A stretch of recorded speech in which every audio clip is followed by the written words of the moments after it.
With the NBA trade deadline later this week, let's dig into some trades that could happen before the start of the MLB season. Where will Dylan Cease end up? Could we see Luis Arraez traded? What else are the San Diego Padres cooking up right now? Yankees are still looking for some bullpen help. Rangers still looking for a closer. There's plenty of headlines to get out there, and let's get into it.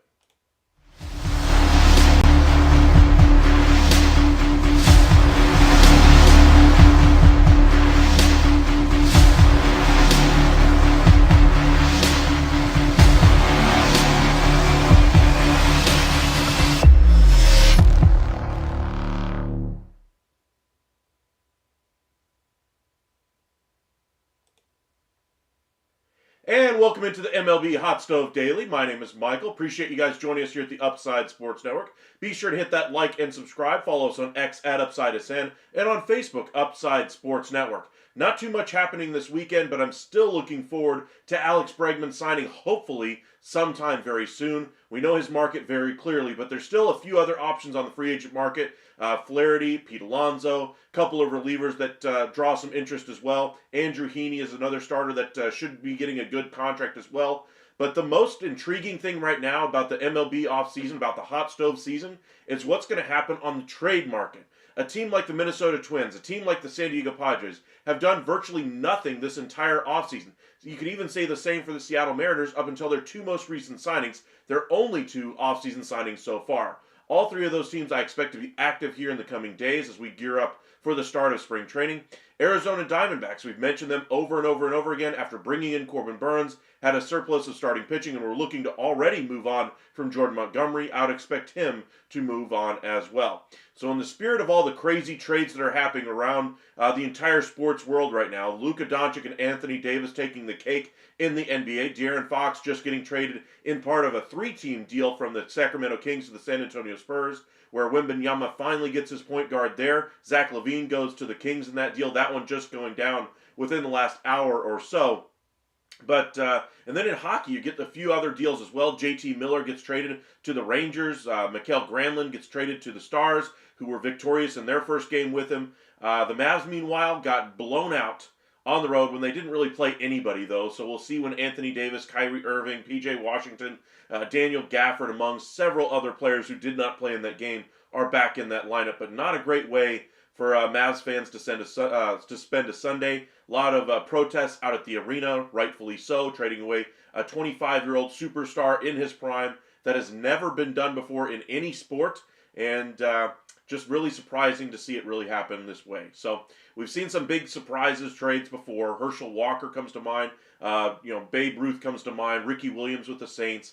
But I wanted to get in some trades here with baseball. We did a bunch of trades earlier today, discussing kind of what could happen with Dylan Cease among a few others. But I want to kind of continue that conversation. And in the spirit of Luka Doncic getting traded out of nowhere to the Los Angeles Lakers, what are some trades that are off the board that nobody's really considering? So nothing is off limits, within reason, I will say. I don't want to say any crazy trades out there, like specifically Luka Doncic for Anthony Davis. I want something that's going to make sense for both sides. Here at the Upside Sports Network, we like to see what's the upside, what's going to happen next for these teams. So looking as we get ready for the start of the 2025 season, what is a hole on your favorite team that might need to be addressed? What star player on your team might be looking for a new destination? What other, what injury has caused you to maybe rethink a position as you head into spring training? What superstar might be disgruntled going into the year that you might have to offload his salary? What salaries need to be moved in order to satisfy the MLBPA from filing a grievance against you? There's a multitude of reasons to make a trade in MLB, so go ahead and send us your favorites our way, and we'll try to get to as many of them as we can. So, please feel free to send those, and we'll try to get to them as many as possible. Welcome in, Holly, Jonathan, Verlis, Anthony, JG. Welcome in, welcome in. Appreciate you guys all joining us. And yes, it is very much a cold stove over the last couple of days. We've had a pretty good streak of movement since the start of 2025. Every single day we've really seen something one way or another. The only move we really got today was a minor league deal for Nicky Lopez. Not exactly anything great, but it's at least a move. But it is very quiet right now. Respect to the host for coming on every night during a slow off season. It was fairly busy early on. That's why we had so many people in our lives early on. But as kind of the moves have kind of dwindled down and people were kind of waiting for Sasaki to sign, waiting for Bregman, waiting for Alonso, you can definitely see how the offseason started to grind a little bit here. But now that we've seen a couple of relief arms come off the board in Tanner Scott and Kirby Yates, we're seeing some of the relief arms come off the board. Some of the other talented position players are coming off the board, but there's still a few players left out there. But again, I want to get into some of those trades. Anthony, is there a Miami trade? Is there a trade Miami can make before the season to continue restocking their farm system? Before the season, I'm not entirely sure, but we can dig into that one here first in just a moment. Holly, welcome in. JG, Spurs are going to be a problem. I think they already are with Wembanyama. I'm kind of surprised that the Mavs didn't reach out to San Antonio. If you're willing to trade Luka Doncic to the Los Angeles Lakers for AD and one pick and a rotation piece, I suppose, maybe you could get like 7 picks from the San Antonio Spurs, their young star point guard and Castle to kind of replace the playmaking of Luka Doncic. Maybe you could have gotten a defensive stopper like Vassell from San Antonio. But ultimately, they said, nope, we're fine. We just want AD, and that's the route they chose to go with. Verlis, consistent content with sound reasoning, my favorite YouTube show. Thank you, Verlis. Very kind of you. If you guys want to spam that heart in the chat, really do appreciate those of you interacting with us, liking the video, and subscribing here. Anthony, Michael, do you think the Panthers have enough to make a trade for a defenseman? They do. I think a third-round pick could be enough to get a depth defenseman. Now, if you're talking about a top 2 D-man for the Florida Panthers, that might be a little tougher there. They really spent a lot of their capital over the last couple of years with the trades that they've had to make, but I'm sure they could cobble it together. Let's see here. Anthony, Sandy Alcantara to the Texas Rangers. I don't think that's a legitimate chance of happening. Who's ready for spring training? I think just about all of us at this point, JG. Y'all see the Canadians booing the U.S. national anthem during the Raptors game today? Not a surprise with the international issues going on between many of the countries in the world right now. Crazy how things happen that quickly. JG, Astros need outfield. I know Verdugo isn't the flashiest name, but he will help. That's kind of one of the names I've been hearing with the Houston Astros. That and Randall Grichuk. I'm sure there's a few others that would have interest to Houston. but they need to get somebody in there to replace the production of a Kyle Tucker. They really did a great job with bringing in Christian Walker and the trade for Isaac Paredes, which sent Kyle Tucker out the door, gave them some depth in that starting rotation, which is what they need with 3 starters expected out at the beginning of the season. We'll see how the rest of the young guys really work in that rotation. I'm curious to see how Hunter Brown looks in his second year, and I'm curious to see how Framber Valdez looks as well in the final year of his deal. Do they get that extension done or not? JG, the reports the Mavs called San Antonio and wanted Wemby. The Spurs rejected. I did not hear those reports. So if you have those reports, I'd love to hear them, because I think the only confirmation we have from the Mavs is that this was literally a one-for-one conversation between Nico Harrison and Rob Pelinka, that they were trying to keep it just between themselves, and then they went to ownership and basically said, hey, we've been negotiating this thing. What do you think? And the first reaction from Mavs ownership there was, ha ha ha, you're kidding, right? That was the legitimate reaction.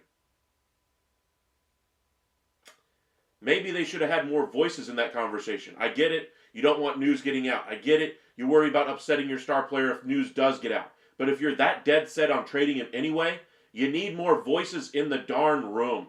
Somebody could have looked at this trade and said, hey, Nico, is this trade right? We're only getting 1 first-round pick and Anthony Davis. Isn't AD like 6 years older and misses more time than Luka Doncic due to injury? Why aren't we getting more draft capital? Oh, yeah, I should have asked for more. That's the kind of thing you need more voices in the room for. Things that are missed like that. And the Mavs will be paying the price for that one for a significant period of time. Can you do a trade for Soriano and Balazo to Texas and see what Texas would have to give up? They play for Florida. I can check out that one. Let's see here. You mean Miami? I got a Trevor Rogers to the Braves. That'd be an interesting one.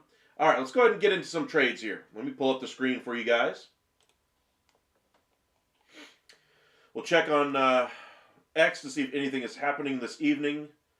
There we go. Surprise signing. Finally, we have a deal. Jack Flaherty to the Detroit Tigers, 2 years, $35 million with an opt-out after the first year. Honestly, I'm stunned at the contract here that he took an opt-out with a 2-year deal.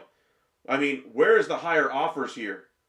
Jack Flaherty, I get it, he was off of a down year with the Baltimore Orioles. Had a great first half, struggled in the second half, struggled in the postseason as well. So maybe that's the part of the reason why he doesn't get a longer-term deal. But this, I thought, was a for-sure slam-dunk, can't-miss type of a signing here. Like, you need to bring in a starting pitcher at this point in the offseason. Who's the best starting pitcher on the market? To me, it was clearly Flaherty on the right side, and you got Heaney on the left side. 2 years, $35 is a cheap deal here. And for the Tigers, they spent 1 year, $15 million on Alex Cobb. Now they get another starting pitcher who they just had success with last year.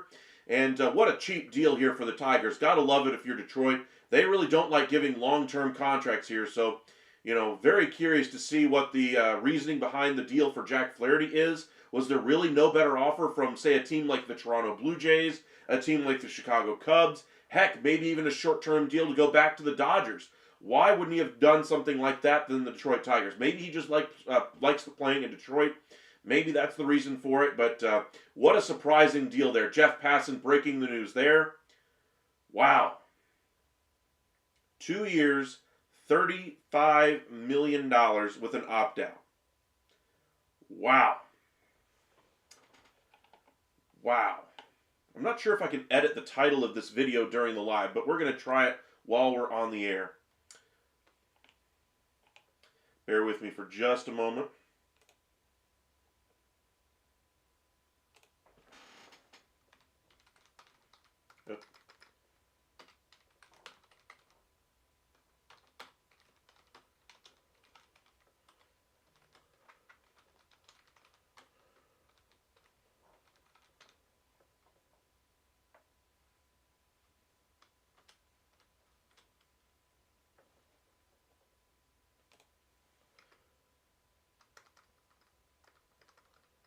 There we go. All right. Those of you who do post those things out there for us, if you want to go ahead and share that on Facebook, etc., wherever you guys post those for us, I do appreciate that. I won't do that during our live, but I'll do it afterward. But wow. just a surprising deal. Detroit was known to be looking for some additional starting pitching before the start of the season.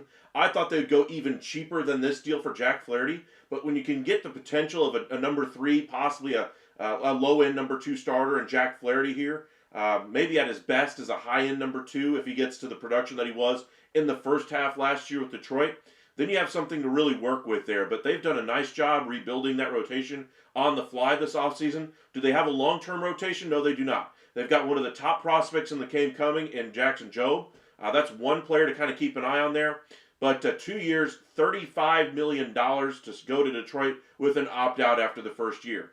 One team that I'm surprised missed on this one is the Toronto Blue Jays. They were said to be looking for some starting pitching, and yes, they did bring in Max Scherzer on a 1-year, $15.5 million deal. But I thought for sure they would try to bring in somebody with more of a long-term deal to kind of solidify that team if and when Vladimir Guerrero Jr. decides that he wants to stay there, to try to convince him to stay and sign an extension, or in the event that Vladimir Guerrero decides to leave, and then you got at least a resembling Major League talented roster, I guess, if you're Toronto. But ultimately, they don't do it. They get the 1-year deal with Max Scherzer. If things don't go well, I expect him to be dealt at the deadline. Same thing for Vladdy. I would expect him to be dealt at the deadline if it looks like he's going to be leaving in the offseason.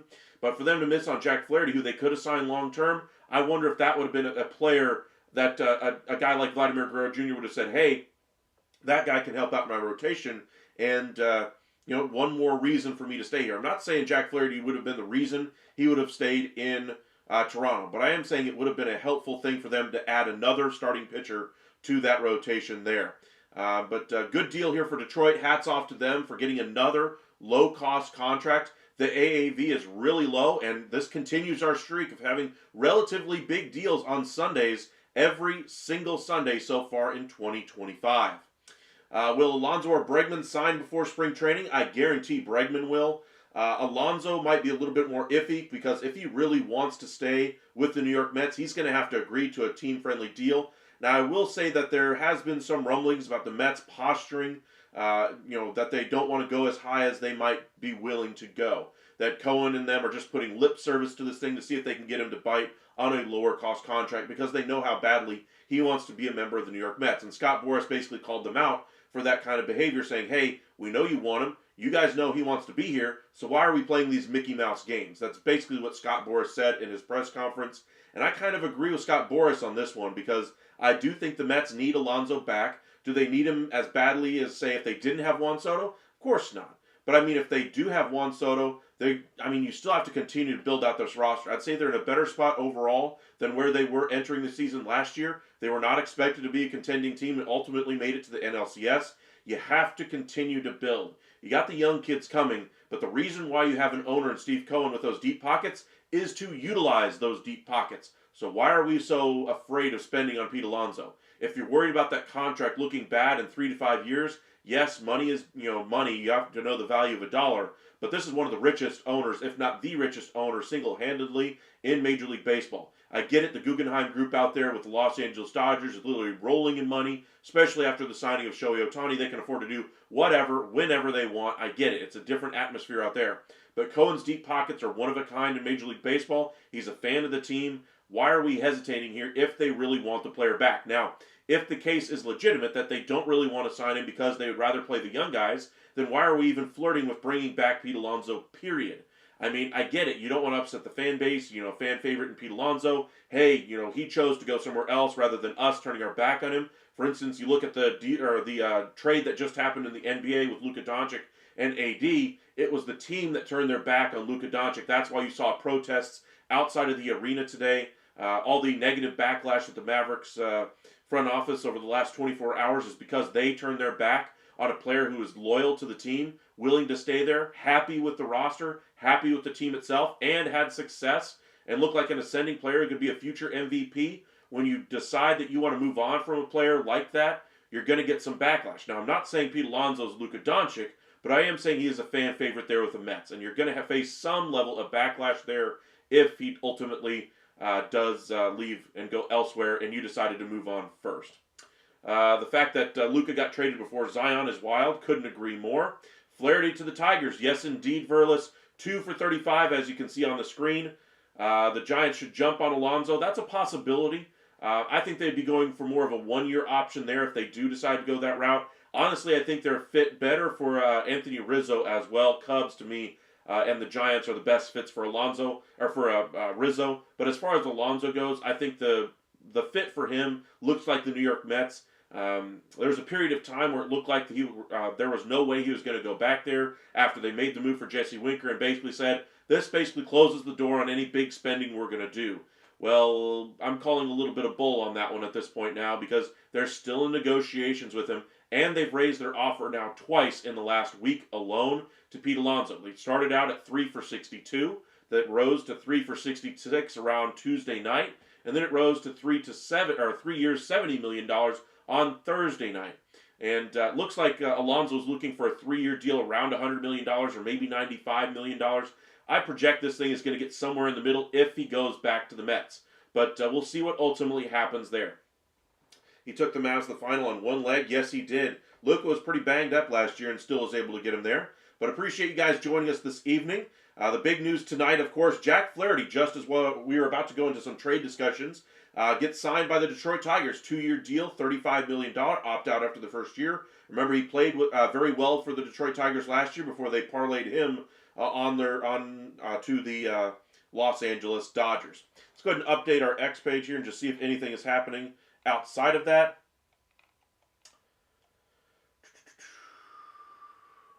He gets $25 million in 25. That's surprising.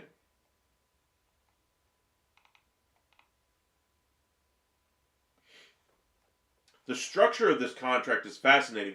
$25 million front-loaded deal with an opt-out after the first year.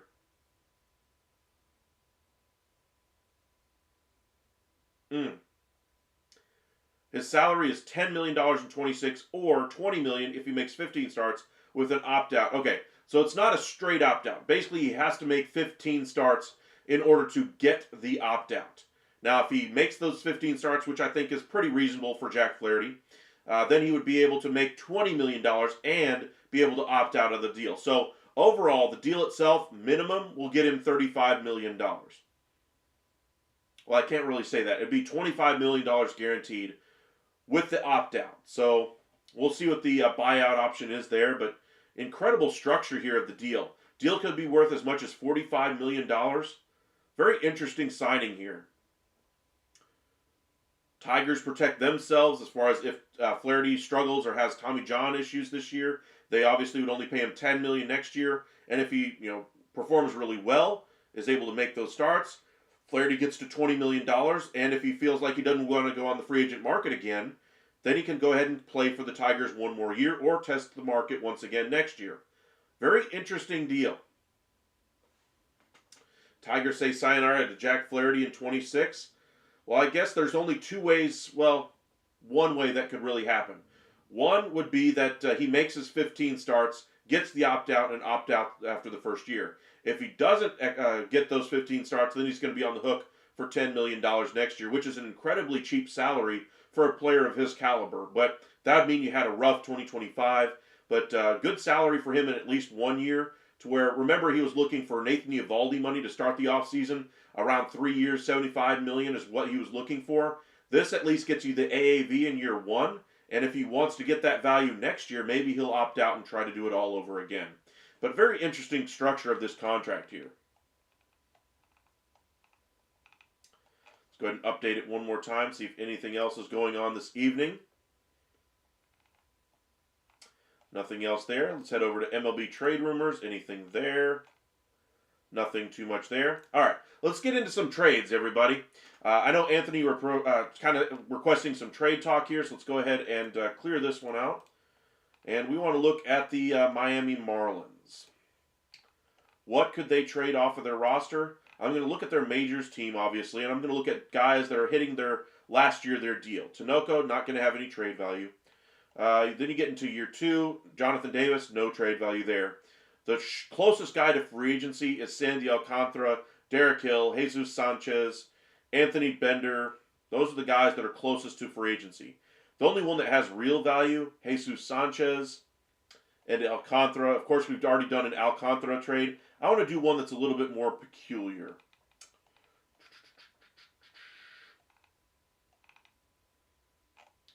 Let's look at their age. Who's the oldest player on this roster that could be traded? Alcantara again.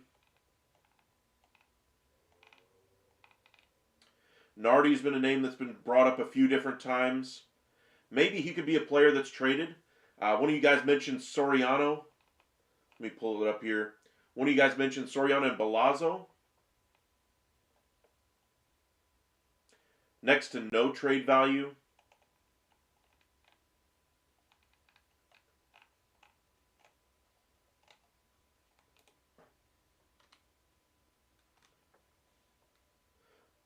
No trade value there either. So it's not going to cost a whole lot for either one of those pieces. You're talking, maybe a couple of young players in return, just so you can kind of see what the trade would look like. Rangers. This is going to be basically a nothing trade. So there's one piece. And the other piece you mentioned there was Soriano. To the Rangers. I'm not sure either one of those players cracks the lineup for the Rangers, or at least the bullpen for the Rangers this year, but they would at least be good depth for them. But looking at what the Rangers would have to give up, I would say you're looking very little value. So you're looking literally zero-ish value. So you're looking for, again, 8 guys 20 years old or under is what the Miami Marlins are looking for right now. Maybe a Caden Scarborough could be the piece going back. Maybe an Anthony Gutierrez, just to make it a 2-for-2 trade. But again, it's not enough value there. Valid at the trade there. Yeah, it seems like it's a fair deal on both sides. But again, that's a nothing-for-nothing trade there. Tiger Sacer, yes. Willard, welcome in. Wouldn't be surprised if Astros trade for Santana, or Alcantara anyway, from the Marlins. They do need some starting pitching going forward if Framber Valdez leaves in free agency. So I just don't think they have the prospects that would be needed to get it done. Remember, Marlins are looking for players 20 years old or under to kind of be a part of that next wave of competitive teams for the Miami Marlins. They don't want close to Major League ready prospects. They don't want major leaguers back in return. So just kind of illustrate the point here. Let's go ahead and clear the trade again. We're going to go ahead and pull up the Marlins one more time, and then the Astros for you, Willard, just to kind of show you where the team is at. Surplus value, and the first thing we're going to be looking at here, let me get it on the first page. The first column we want to look at is age right here. So anything that is 20 or under is going to be of interest. The closest one so far, Cam Smith at 21, has 20 value. Remember, Alcantara's value is around 48, so that'd be a decent headliner of a deal, but I don't think they would want to go for the Cam Smith type of a player. Again, I think he's just a little bit old. I think they would want to go with somebody a little bit younger. Who else do they have? Then you get to Walker Jennings. Again, still nothing. Basically, the first player you come to that's 20 or under in their entire roster is Luis Baez. That's not exactly going to get it done, Willard. But let's say for kicks and giggles that they did headline the deal with Cam Smith. So that's 20. Let's go with the other 21-year-old that I just saw in here, Walker Jennings. That's 9.1. That gets you to about 30. We'll call it on the safe side there. You're just not getting close enough as far as value for Alcantara with those pieces. You'd have to include a third team, just like the Baltimore Orioles would, to get this type of a deal done. Then you could trade some of these older prospects, guys that are ready with 5-6 years of service time left to another team that needs major league ready talent. That could trade younger talent to the Marlins. That would be the only way I could see the Astros pulling off a move like this. Sean, welcome in with the Cubs signing Nicky Lopez. Does that take them out of the running for Bregman? No. I think this is good insurance for the Cubs if they don't get him signed. I think they needed to bring in some more infield help anyway because they're going to decide whether or not to bring up Matt Shaw at some point this year. John Birdie's already signed to a contract. They have the injury issue with Nico Horner. To me, they needed another utility-type player like this, and I think he's a good option for them. Now, does this rule them out of Bregman? No. I mean, we're still talking about Alex Bregman, an impact bat, and for a team that says they're all in on 2025, all in does not include Nicky Lopez. We're talking Alex Bregman. We're talking Kyle Tucker. We're talking, Dylan Cease level moves, not small penny ante moves that just move the needle a little bit to get you from an 82 to an 83 win team, or an 84 win team to an 85 win team. You're trying to make big swings to make the jump from, say, a 82 or 3 win team to a 87, 88 win team. Those are the type of moves that make you a quote-unquote all-in team. Lopez is not that type of a move. Rashad, welcome in. Tigers traded Flaherty for Sweeney and Liranzo just to get him back. Win-win trade for both sides. Yeah, I mean the Detroit Tigers got a couple of good pieces out of it. Dodgers got a World Series out of it. It would be a win-win for me. Try to find Texas some ready bullpen arms. They might have a few, but think they need more. There is tons of guys at the upper levels of the minors right now for the Texas Rangers that they will be utilizing. Nobody's really discussing some of those guys that are there. They have a lot of starting pitchers in the minor leagues that never really have worked out quite well, and they're going to try to utilize some of those guys in the bullpen this year. Notice how the Rangers have built up their rotation and that bullpen. They've got a lot of veterans and a lot of free agent dollars in that starting rotation. There's not a whole lot of options there left for younger guys to make a breakthrough at the major league level if you're a starting pitcher. The one way to get in there is in that bullpen, and they've got a couple of guys who could fill in as a late inning relief arm. Now, Church is the one guy that they're probably hoping the best chance to make it as the closer this year, but I think they're still going to bring in a more proven option before the start of the year. But your point is right. They do need more controllable arms like a Robert Garcia. Love that trade that they made with the Washington Nationals. Freed up some salary room for them with Nathaniel Lowe and allowed them to free up some at-bats at first base for a kind of a platoon there with Josh Smith and Jake Berger. But we'll see which direction they go. All right, let's get into some more trades here. Let's go ahead and clear this one off. I think a couple of you had made a couple of mentions of some other trades that they could do. Trevor Rogers to the Atlanta Braves. I'm trying to remember. Let's see here. Trevor Rogers. Is he the Giant?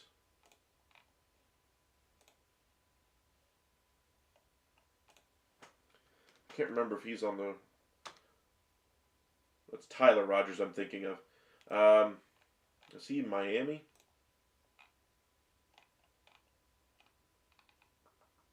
Marlins. Majors.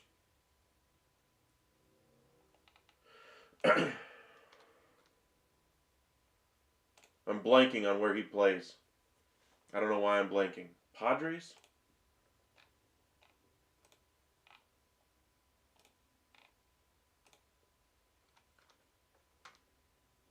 Nope. All right. Send that one to me if you wouldn't mind. I can't remember who he plays for. Anthony. All right. Let's see if anybody else has sent us any trade ideas here.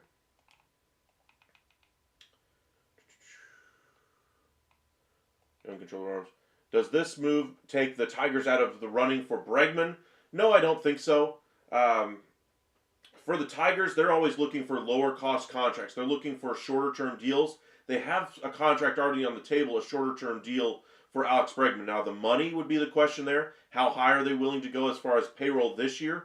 And I think they'd be willing to do something with Alex Bregman with a higher AAV. I think they were already comfortable with that. And getting Jack Flaherty here for $25 million is a significant number, but I don't think it takes them out of the running for Alex Bregman. I haven't heard anything to the contrary yet. Let's head over to X just to make sure. Tarek Scoball gets his guy back. There is indeed his suite.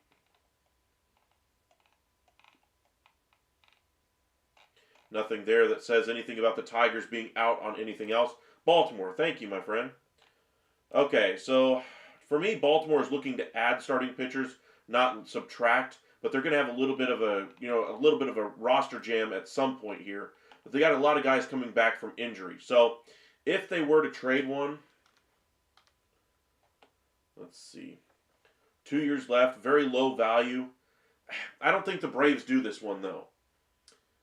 I think that they're very comfortable with Anderson and Holmes at the back end of that rotation. That the only way that they would make an addition to this rotation if it's a clear upgrade. And Rogers, to me, is not a clear upgrade.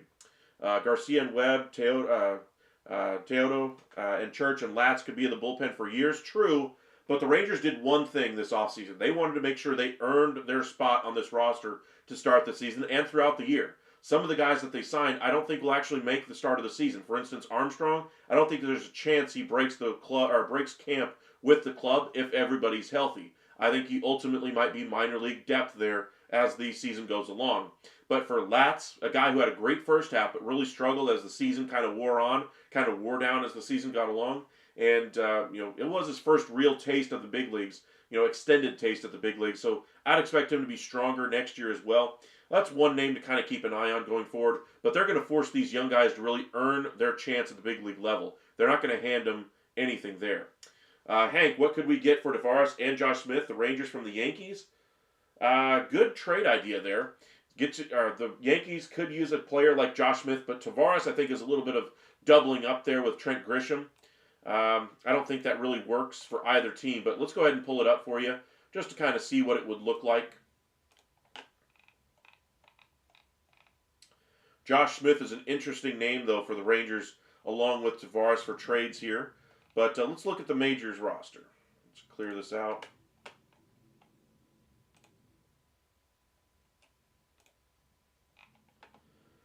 All right, Smith, value of 14.3, pretty good value. Tavares, I believe, was around 4. I think he was around 4. Down to 2.8 now. 3 years left to control. I think the higher salary dropped him down a little bit. Remember, he was only expected to make around 3.7 this year. All right, so there's your two pieces. 17.1, what would the Yankees have to give up? Remember, they don't have a lot of salary to trade out the window either. The Rangers would love to get some bullpen arms back. So looking at the Major League roster first, what's around that point there? Cruz, Williams, Leiter. I don't think you're getting any of those pieces. Maybe Ben Rice is a Major League component to help out at first base. Maybe there could be a deal. But let's look at their total package. What else do they have to offer around that 14? Lombard's a little rich for me. I think the Rangers would prefer to go with the Arias type player. You're not getting Spencer Jones in this deal. Rangers have some starting pitching prospects coming that are early on in their careers, but most of their starting pitchers at the upper levels of the minors aren't going to be impact players for the Rangers. So what would it look like? I guess Ben Rice would be one piece there. I don't love this trade at all, so I'm just going to... It doesn't make much sense, though. Let's say Lane to give him some depth, and Hampton. 3 pieces. Still doesn't get you close. I wouldn't do it anyway. There's not a big enough headline piece going back to the Rangers for this to make sense for me.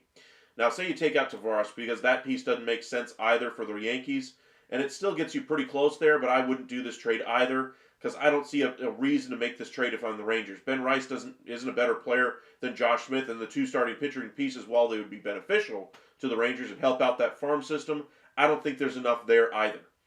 So if you were to make a trade for Josh Smith, if you're a Rangers fan and you just wanted to trade Josh Smith, some of the teams I would be looking at would be teams that could utilize a player of his caliber. Teams like the Pittsburgh Pirates, who need an upgrade offensively, that could deploy Josh Smith at first, third, short, second, left field, DH, wherever they need him to play. Milwaukee Brewers, a low-cost contract, could easily come in there and make a difference for them. So I already floated an idea earlier this offseason. I'm going to revisit it for you guys right now because I'm just really high on this player. I'm not sure how valuable he is in their system right now. Yeah, he went way too high.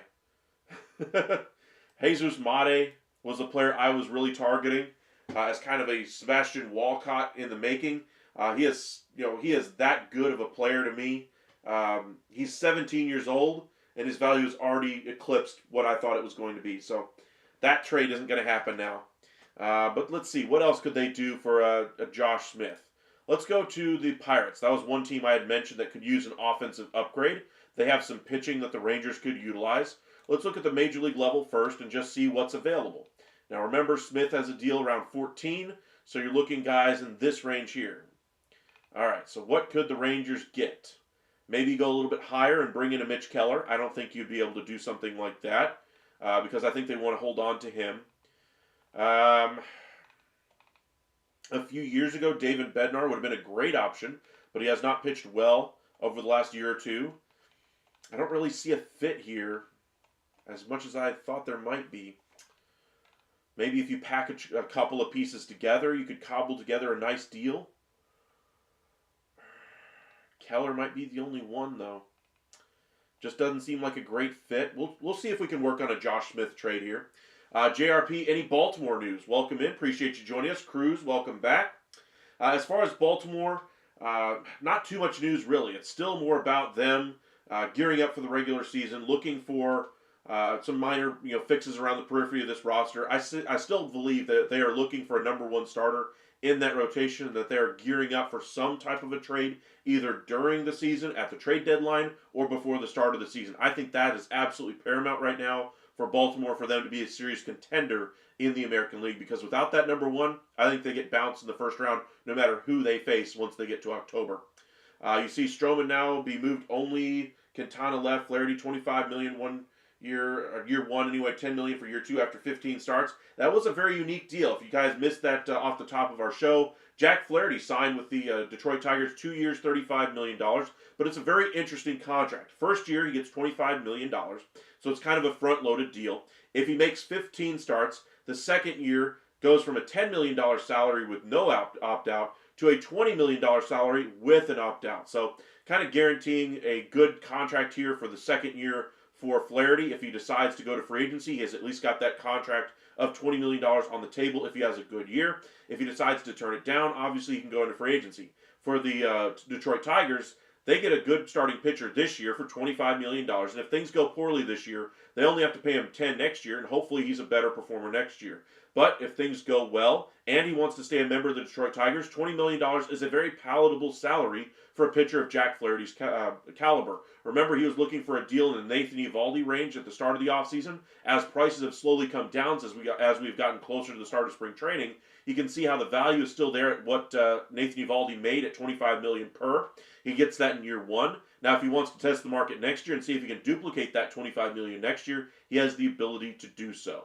But Yankees are focusing on Stroman, but I wouldn't say Quintana is the only one left.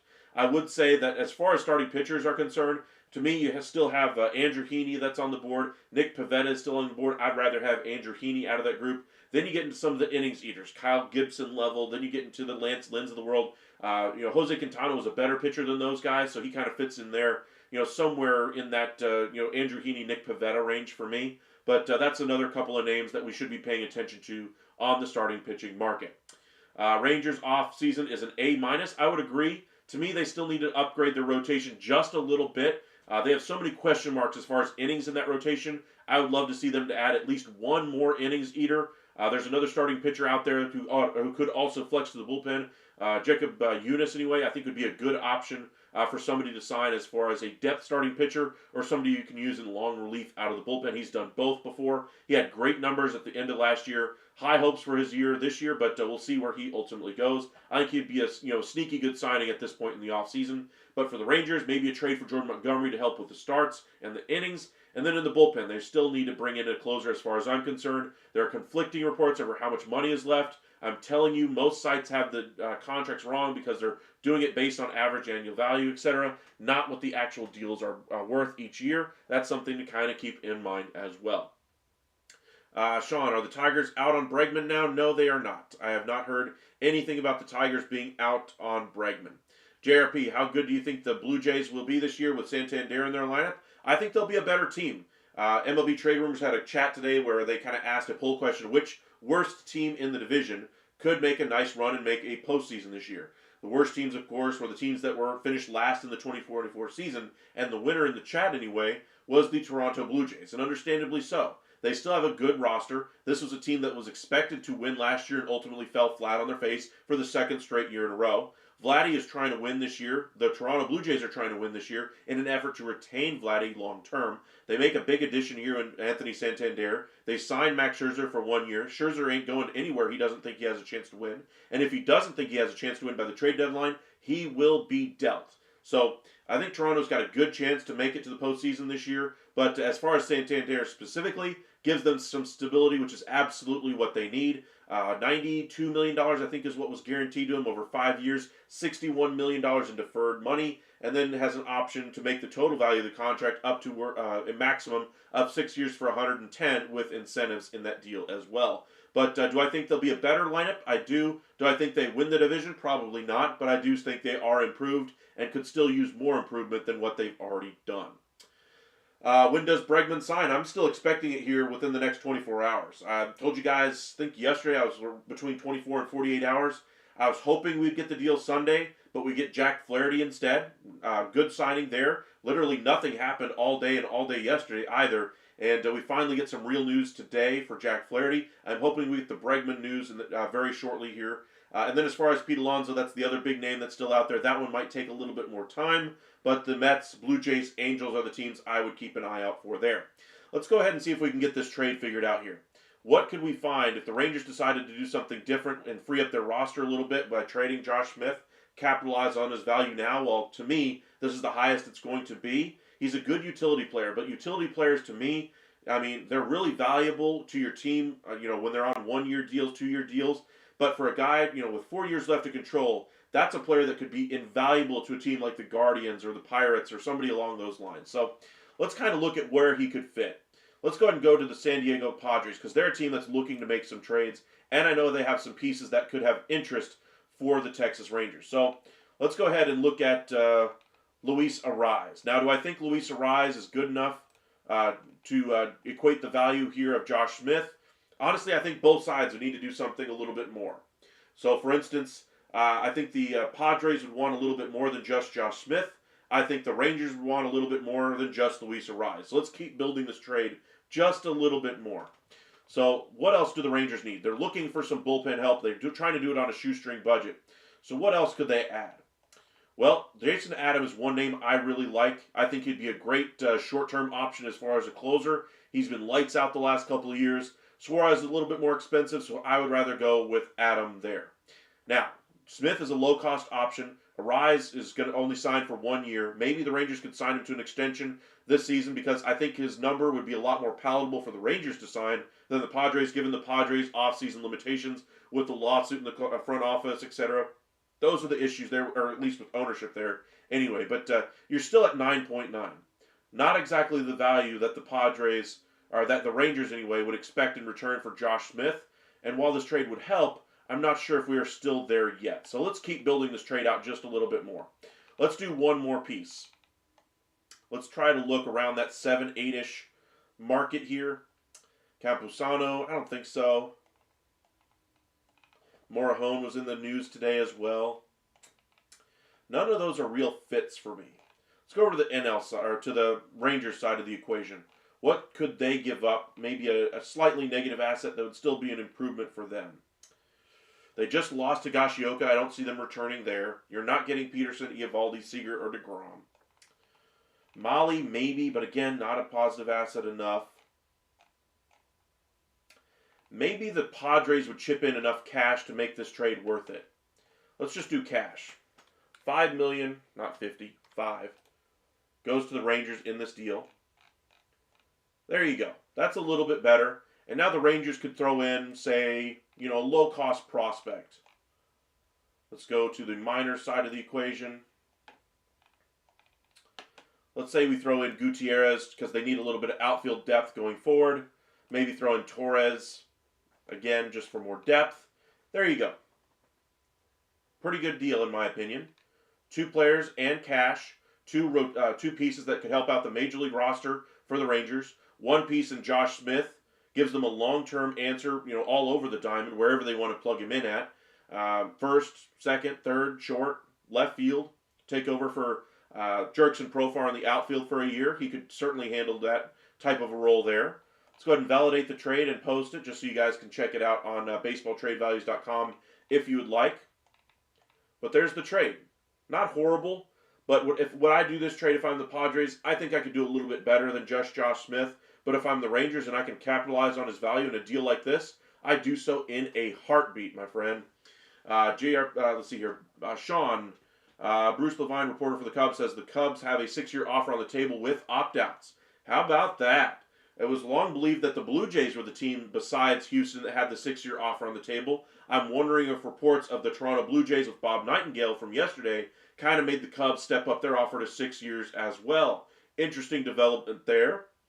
Let's see here. Mark, Josh Smith and Leiter and Carter or Loyote and Moore and Porter for Mitch Keller?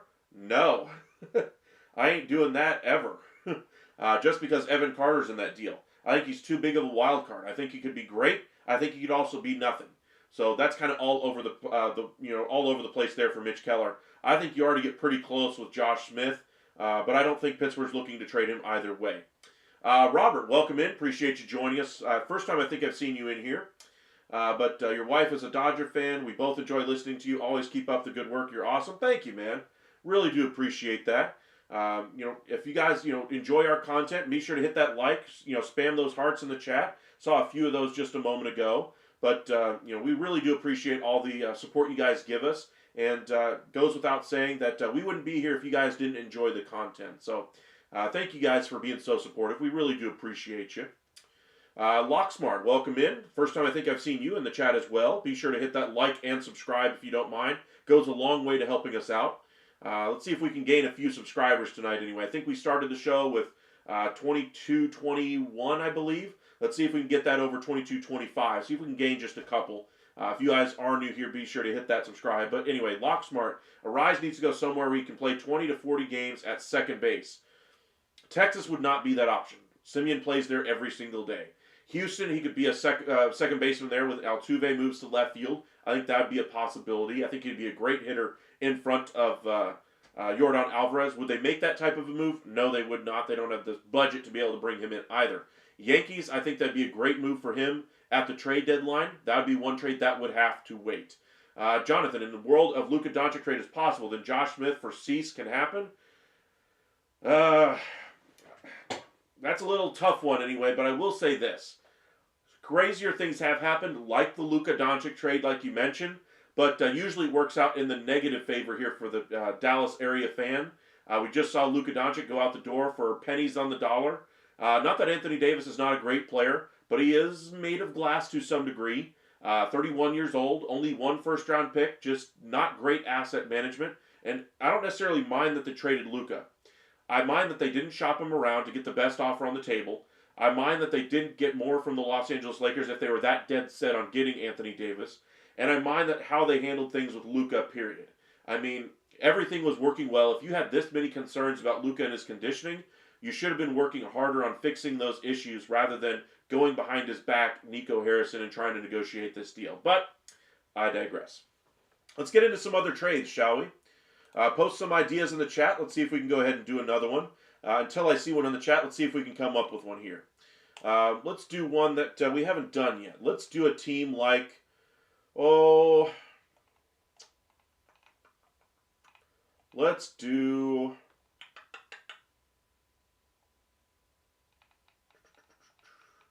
have some fun and do the Twins. I know we did a Pablo Lopez trade earlier, but I want to do a Duran trade as well. Now, I know there's some teams out there that are still looking for some closers, including the Texas Rangers. Duran, I think, would be a great one there. Bill, welcome in. I don't think Josh Smith is worth as much as you presume, especially to the Pirates. I'm not saying that he's necessarily worth all that in a bag of potato chips. What I am saying is that because of that control, because of the ability to hit, because of the versatility that he brings, I don't necessarily view him as valuable as, say, like a Ben Zobrist at his peak, but I do view him as a low-cost option of that. Now, do I think you can get 1 year of a player like Luis Ariz, who nobody really knows the value of once you get to free agency? I do. Do I think that you're going to get that and some? Probably not.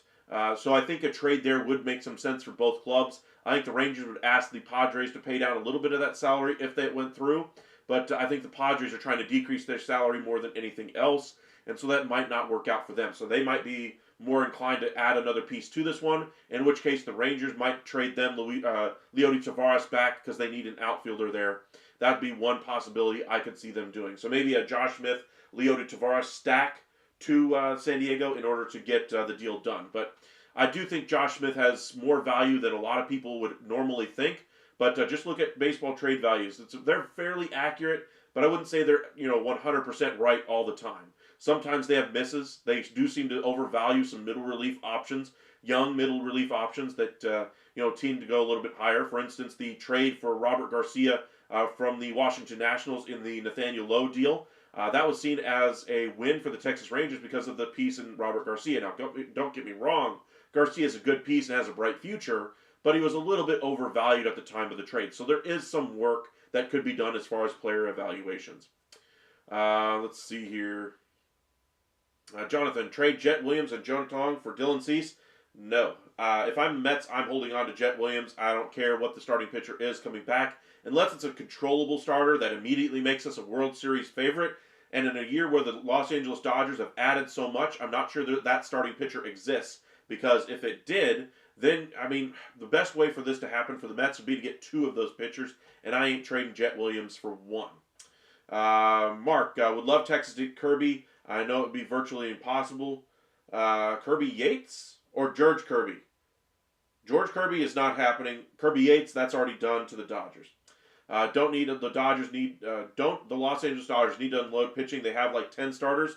They're going to have to work out their starting pitching issues with injury, etc. Look how much starting pitching they had in the World Series. Very limited. And so they're going to go through the spring training and see who's healthy, who's not. Remember, Ohtani's not going to be pitcher for the first month of the season. They say he'll be back by May, but I think they'll be cautious and play him by June. Kershaw isn't even signed on the roster yet. I'm expecting him around the All-Star break or a little bit thereafter. That's one thing to kind of keep in mind with the Dodgers. But they have some needs in that starting rotation when it comes to their health. If they're all healthy, then yes, they'll have plenty of depth and they probably won't have room for everybody. But until all of them are healthy to start the season, there's no need to try to do a trade before we even get halfway through spring training at this point. Trade Spencer Jones and the Martian for Michael King. Not going to happen either. Jason Dominguez has far too much value for Michael King. As far as Spencer Jones, I don't think that the market values him accurately. I don't think that the Yankees value him accurately. I think that outside teams value him too low. I think that the Yankees value him too high, and they're not going to trade him. But as far as the Martian, he just has way too much value. Just to kind of show you what his value is, let's go ahead and pull that one up. Dominguez's value is 39.9. Just to kind of give you a frame of reference, King is at 30 as far as value goes. He's already over, and then you're adding a guy like Spencer Jones to this deal. That ain't happening there. Not that the Yankees would even do that in reality anyway, but unfortunately that one is not realistic. George Kirby, I would love to get a player like that, but just to kind of show you how valuable he is, the Mariners are more likely to trade Luis Castillo, and they've already said they want to keep this rotation together, so that's not going to happen. But look at his value. 4 years left to control, and he's got 113 surplus value. I mean, the Rangers, just give you a comparison.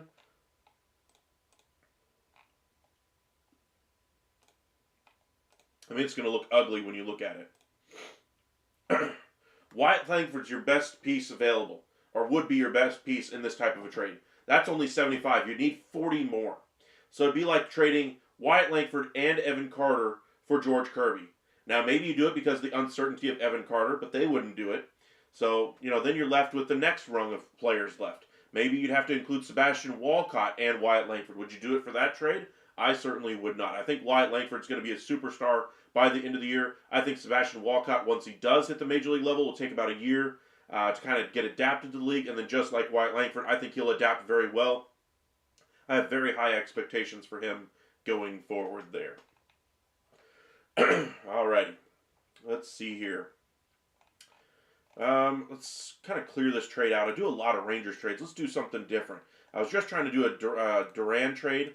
Let's go ahead and do one here with a team that could use some bullpen help to me. I think the Atlanta Braves have done a nice job building up this roster, but I think they need another bullpen piece, and they usually go after an opportunity via trade. And so let's go ahead and see what a trade would look like for Duran. His value right now is at 22.8. That's very reasonable for the Braves to be able to come up to. So let's go ahead and look and see what it would cost. Now, you're not giving up any of these long-term options. Twins are going to look for some major leaguers that are going to take a step. J.R. Ritchie, by the way, I think is darn near untouchable. I think he's going to have a fantastic year in the minors. You're going to see him pop up those the prospect boards this year. Keep an eye on him. But let's go ahead and see what we can do here. They're not going to trade you Holmes. RC would be a player they'd be willing to move off of. He's a low-cost contract, and they did just bring in Jurickson Profar. So maybe they could include Arcia, but I don't think they would prefer to do something like that. Owen Murphy makes some sense. Cameron Caminetti makes some sense. But again, looking at the value of Duran at 22.8, you're going to have to include a premium piece here. Drake Baldwin's their top catching prospect. Schwellenbach is a decent option, but he's too valuable. So you're going to have to include A.J. Smith-Sawyer.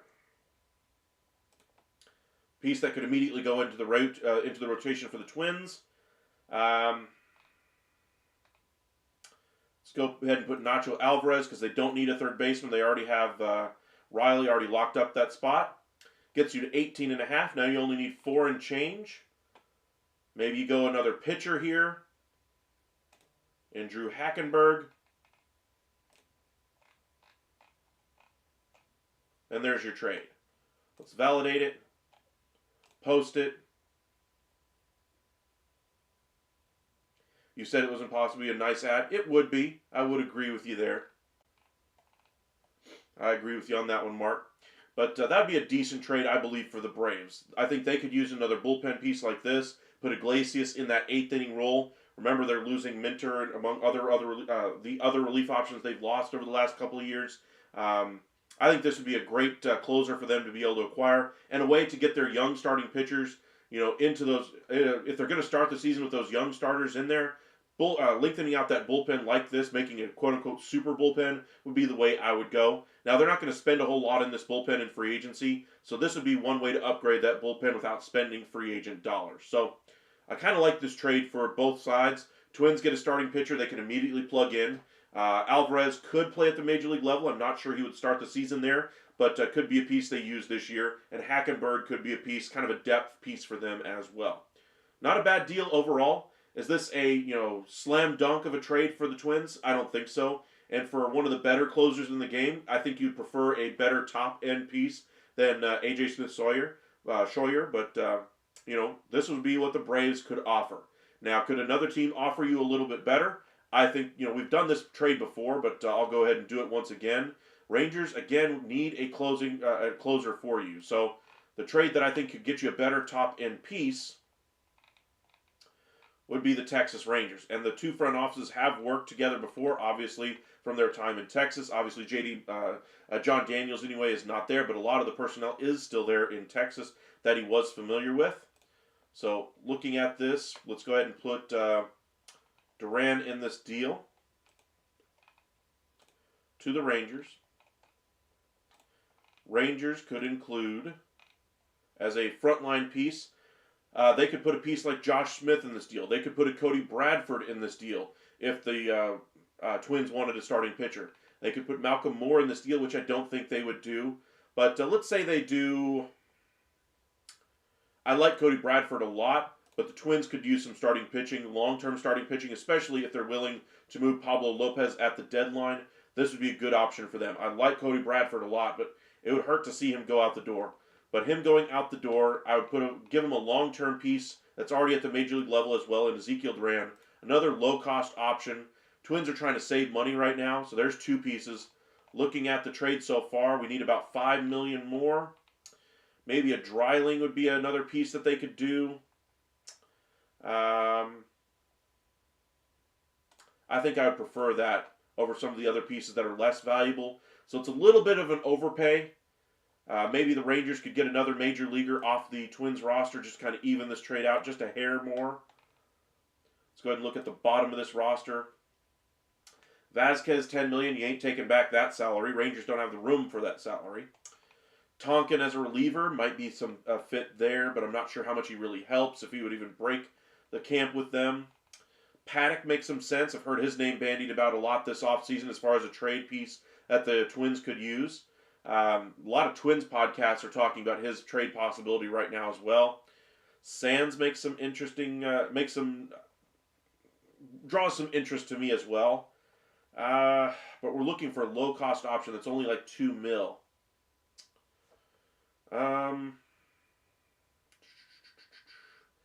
Let's see here. Bill, Michael, hopefully your time with your family is great. Let your folks know we appreciate your hard work, and this channel is already a definite keeper. Thank you, man. I really do appreciate that. Lunch, by the way, was pretty great. We went to a restaurant called The Catch and had some good boiled crawfish and boiled shrimp. At least I did, anyway.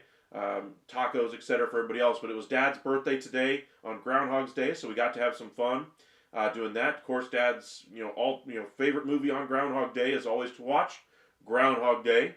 One of my favorites as well. So It's always a fun time of year for us, even in the spring.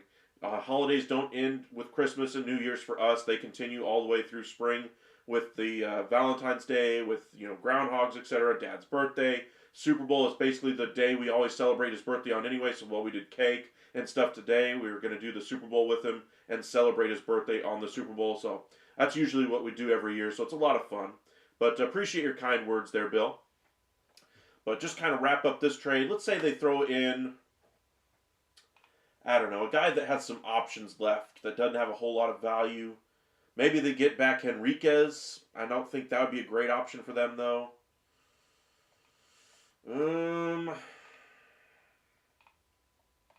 Let's go higher. Let's see what else they could include here that might be worth maybe a Josh Smith going back the other way. Just to keep it interesting. Maybe make this a mega trade. Ooh. I know what we'll do.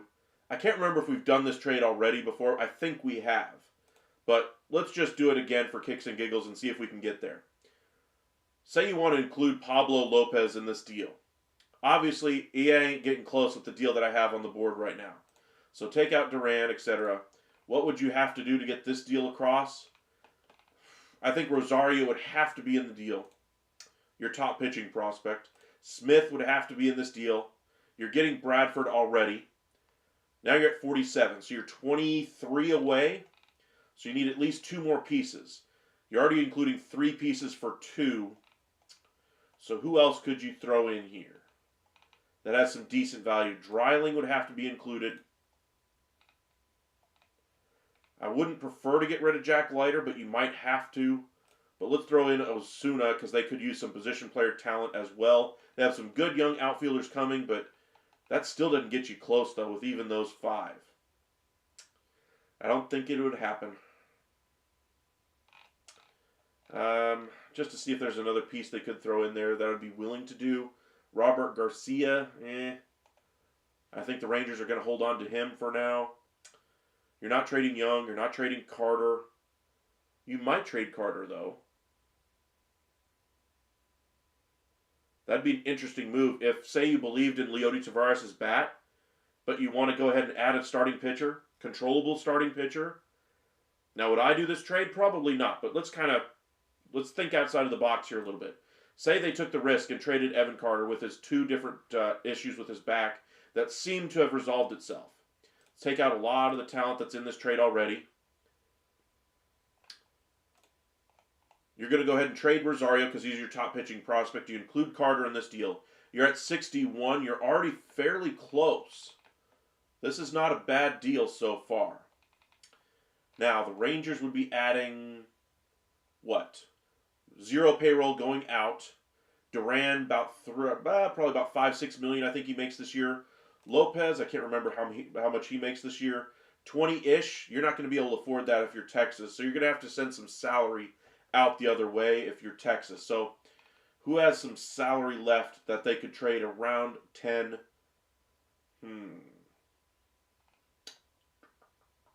Nobody really in that mix there. Adolis Garcia, no. You're not trading Marcus Semien. You could trade John Gray. That would get you a little bit of salary out the door and give them a starter to plug into their rotation with Pablo Lopez instead of it being Bradford. Now, of course, would they be able to sign him to an extension? That would be a question there. Now, you're still not quite there. You'd still need to add 1 more piece, so maybe throw in Dreiling just to round it off. So there's your trade. Check one last time just to see if anybody else is around that 2-ish that the Rangers could take. Chris Paddock again, Nobody else really that makes some sense. So that would be a decent trade. Validate the trade, post it. Now, would I do this trade if I was the Twins? Let's look at the trade itself. I'm giving up my closer. I'm giving up my best starting pitcher. What am I getting in return? Former top 100 prospect, still a great player, had improved himself in the postseason, but missed pretty much the entirety of last season with a back injury. That would scare the heck out of me if I'm the Twins. So I demand the number 1 starting pitcher that you have as a prospect in Alejandro Rosario. Dreiling doesn't really do a lot in this trade for me if I'm the Twins. Gray doesn't do a whole lot for me either. So if I'm the Twins, I'd probably say no. Now, if I'm the Rangers, do I say yes to this trade? Well, you're helping out your closer. You're getting yourself a closer. You're getting yourself a number one starter, or at least a number two starter in your rotation if DeGrom returns to form. Now you're giving up Evan Carter. That's a bright future that you're giving up on. That if you believe his back injuries are solved, which they certainly think that are behind him at this point after the surgery that he had to fix it, basically fixing the nerve issue that he had, that he has no pain, swinging free and easy, and he's good to go. That it was just a nerve issue, and they might have solved that issue now, so he should be back to his prospect status. That's a hefty price to pay. You're giving up your number one pitching prospect in Rosario. Now that Kumar Rocker, Jack Leiter are going to be on your big league club this year, you're giving up a guaranteed innings guy in John Gray. You're adding innings back with Pablo Lopez. I think it'd be a mixed bag. I think it'd be a question of whether or not, or how much your front office believes in Evan Carter. If you believe in Evan Carter to the point that you think he's going to be an all-star level player, maybe you consider this trade a little bit more negatively. If you don't believe he's going to be an all-star someday and just think he'll be a good everyday major league center fielder, then maybe you make this trade. But I think it would all be about whether or not the Rangers viewed this one as a winner. But again, if I'm the Twins, I'd probably say no to this deal. Alrighty. Let's go ahead and do one more before we head out for the night. Send us your trade ideas if you'd like. We'll see if we can go through some of those ideas for you guys if you guys would like us to. Let's check out X, see if anything else is happening besides Jack Flaherty tonight. Nope. Literally nothing else has happened. MLB trade rumors, see if anything else has happened there. Nothing there. Alright, let's go ahead and do one more for the evening. Edgar, welcome back. Great stuff. Always knowledgeable. Appreciate you, my friend. I'm going to try to post a couple of videos tomorrow with the changes that I have going on professionally. I chose to take off the majority of the week next week to get ready for that change. And hopefully you guys will be bearing with us, but we'll be making some videos to kind of post a little bit more content while I'm off, but I'll still be getting things ready. So I probably won't do too many lives during the week as far as morning lives. I'll still do my everyday lives throughout the week like I usually do. But if it's anything like this weekend where it was slow and nothing happening, I probably won't do the morning ones. So if there's some activity that day, if there's an Alex Bregman signing, of course I'll be live immediately. But we shall see. Edgar, Bregman signed with the Blue Jays? Not yet. He has not chosen a destination for him to sign with. Let me just double check and make sure in case it happened in the last couple of seconds. No, it did not. Okay, but let's go ahead and do one last trade before we wrap up for the day. And I want to do two out-of-nowhere teams. So I'm just going to scroll this thing around and just see where it lands. Just to have some fun. Blue Jays. There we go. Let's go with... what could the Blue Jays use, really? They could use some length. They could use some certainty in that team. They don't have a whole lot to trade, so before we select a team, what pieces do they really have that could be of trade value if they're trying to win this year? To me, I would be looking to move on from Alejandro Kirk. I think that's more of a possibility for next year, at least the way they view it. But look at where their values are. They have nobody over 31. That's not a very bright future. Mark, will you be doing, or will you be on during the season after games? Probably not after games. We'll probably do one during the 9-10 o'clock hour. Just kind of keep it steady. We probably won't wait until the 1 o'clock a.m. 1 o'clock a.m. Central for the West Coast games to complete. But we'll actually try to do some games this year as well.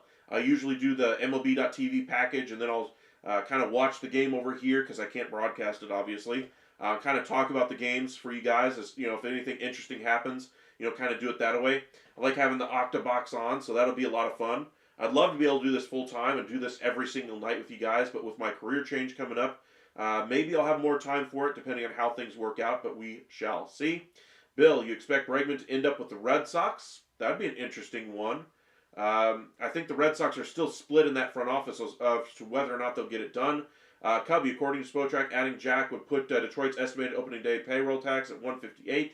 That would be their highest since 2017, 207. And besides 2022 at $156, nothing is that close. True. I would say they definitely have room to still add Bregman there.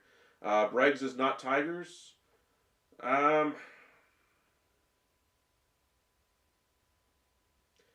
I'll put it this way. There's nothing there to me that would scare off the Detroit Tigers. I think the bigger issue for them is the long-term nature of the deal.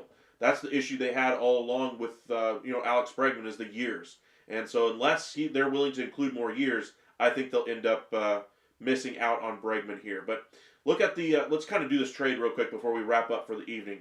The pieces that they really have to trade, Orelvis Martinez, I don't think has a spot on this roster unless Bo Bichette leaves in free agency. Then maybe they utilize him at second base next year. But as it stands right now, I think he's probably your biggest trade piece that, while it has diminished value, still has some value left out there. They have a couple of other pieces as well.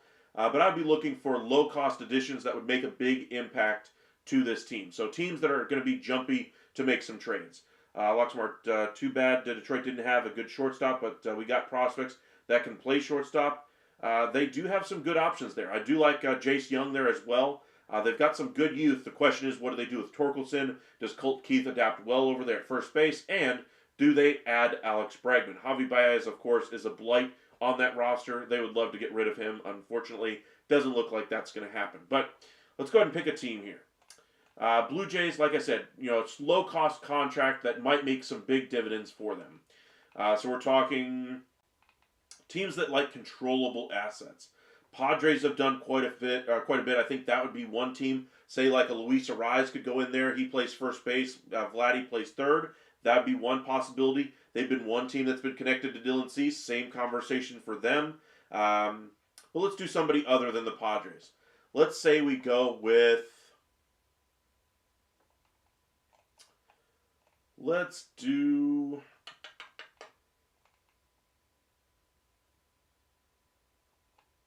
Arenado would be an interesting one there with St. Louis. Let's go ahead and do the Cardinals, just for kicks and giggles. What's Arenado's trade value? -15. Ouch. Trade him to the Blue Jays. Now, the rumor was that they would have to eat roughly $15 million of the deal with the Houston Astros. Say they bump that number up to, say, $20-ish million that they would end up having to eat to go to the Blue Jays. That means you have a value of about 5. Blue Jays could use some bullpen help as well. So let's say they stack, even though I wouldn't stack them, but let's say they stack a piece like a Ryan Helsley for 1 year. Just so they can get a better piece back in return. So there's your trade. $20 million, Ryan Helsley and Nolan Arenado, 17 value. What could the Blue Jays give up? They could make it just a one-piece trade for Orelvis Martinez. I don't think that the Cardinals would prefer something like that. I think they would like a couple of different lottery tickets here. So then you get into this range here. Let's go with the minors level players.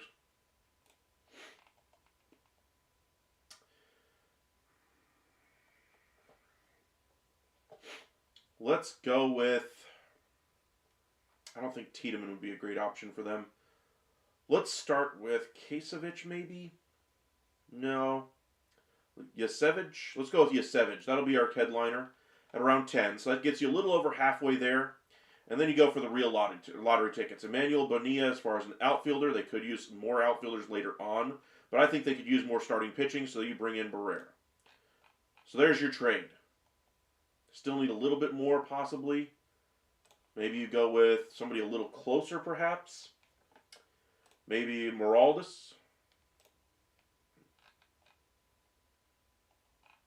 That's a fair trade there. Validate it, post it. Let's take a look.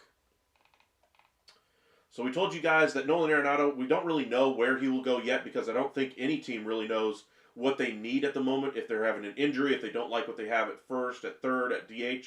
But this could be an out-of-nowhere trade that we might see. Because, again, I do expect Nolan Arenado to be traded before the start of the season. Helsley, I would trade before the start of the season. I'm shocked they haven't dealt him as of yet. But the Cardinals, they get a couple of starting pitchers here that they can hope on. They get an outfielder for their mix in a few years, which they have a bit of a glut right now. They're working on clearing that out a little bit, seeing who breaks through and who doesn't. Kind of clearing off their roster a little bit is what the purpose of this year is. Develop those young talents and see what they have, and see what players they can ultimately do without. And bringing in this type of a package, I think for Nolan Arenado would be exactly what they're looking for here. They get both youth and they get some guys that are close to. They get a guy that's close to the major leagues, to kind of help them in their rotation if they were to move on from, say, a Gray or a Fetty or some of the other veterans in that rotation. So for this trade, I would give this one a B- for the St. Louis Cardinals, mainly because they're not splitting up Arenado and Helsley. I would try to split them up and maximize the return that you could get. As far as Arenado, eating the $20 million of that deal, that part would be a win for them because they're increasing the return. For the Blue Jays, am I giving up too much for those two pieces? Well, in the name of trying to convince Vladimir Guerrero Jr. to stay with the Toronto Blue Jays, any and all improvements are welcome. So Vladdy wants to play third next season. Apparently he's very comfortable and excited about that idea. So that's what we're hearing, at least as far as the rumors regarding Pete Alonso. If they get Pete, absolutely great. Vlad flexes over to there to third, and then you kind of roll with the lineup that you have. If you make the deal with Arenado here, obviously I don't think you're bringing in Pete Alonso because I think Alejandro Kirk is probably a DH primarily for this team going forward. I think they need to add some catching depth, but Toronto, I'm not sure if they would do this trade straight up. I mean, they're going to be mortgaging their future a little bit here. They are all in on 2025. Don't get that part mixed. But Helsley, I think they could get for a couple of pieces in this deal. The Arenado piece, I think, would be a little bit more questionable. I think they would prefer to go after Pete Alonso than bringing in Nolan Arenado, but that's just me. Remains to be seen who the actual teams are in the market for Nolan Arenado. And I think the teams that are in today will not be the same teams that are in say, a week. So this market could change very quickly with the start of spring training, injuries, poor performance by the pieces that you brought in or guys that you're hoping for that work out at first, third, or DH. That's the one thing I'm waiting for Nolan Arenado's market to really kind of clear up there. Cubby, I'd be shocked if Detroit signs Breggs and up their payroll close to 175. High for them. I get it, but you just mentioned their high payroll for them was 207 in 2017.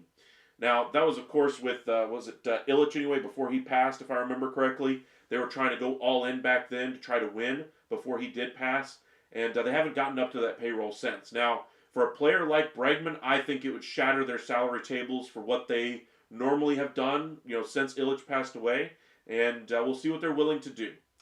Doncic turning into a Kirk.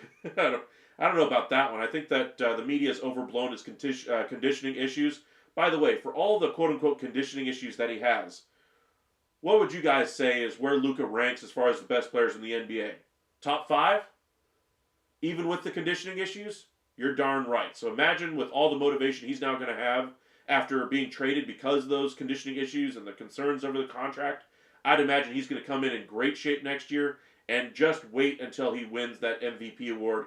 I think he's going to win a championship. The question is not how, if he's going to win one, it's going to be how many. And with the Lakers, they got bailed out in that deal. All right.